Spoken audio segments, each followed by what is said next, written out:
বিকল্প খাবার হিসেবে প্রক্রিয়াজাত পণ্যের চাহিদা ও নির্ভরতা বাড়ছে।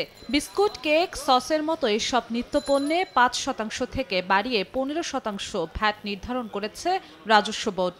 জুলাই বিপ্লবের কথা বলা হচ্ছে। বর্ধিত কর প্রত্যাহারের দাবি জানিয়েছে বাংলাদেশ এগ্রো প্রসেসর্স অ্যাসোসিয়েশন বাপা। বৃহস্পতিবার রাজধানীর ঢাকা ক্লাবে এক সংবাদ সম্মেলনে এই দাবি জানানো হয়। ট্যাক্স বাড়লে যেহেতু সরাসরি ইন্ডাস্ট্রি দেয়, আমাদেরকে দ্রব্যমূল্য বাড়াইতে হবে।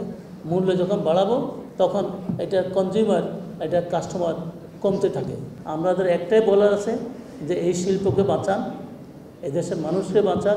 বর্ধিত ভ্যাট ও সম্পূরক শুল্ক আগামী ৭ দিনের মধ্যে প্রত্যাহার করা না হলে রাস্তায় নামার হুঁশিয়ারি দেন খাদ্যপণ্যের ব্যবসায়ীরা। এটা আম জনতার খাবার, বিস্কিট বড়লোকের খাবার না। 90% বিস্কিট উৎপাদিত হয় 5 টাকা, 10 টাকা, 15 টাকা। যখন দাম 20 টাকা হয়, 20 টাকা খাওয়ার মতো বিস্কিটের মানুষ বাংলাদেশে নাই।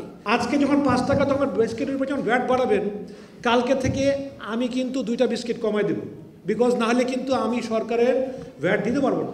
আপনারা যখন এই ভ্যাট ট্যাক্সটা বাড়ালেন, তখন তো স্যার একবারও তো আলাপ করলেন না স্যার, হঠাৎ করে বাড়িয়ে দিলেন। কালকে থেকে কিভাবে ভ্যাটের টাকা শোধ করব?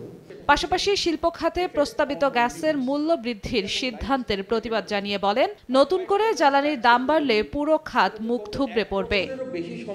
জিন্নাত আরা জশোয়া, সময় সংবাদ, ঢাকা।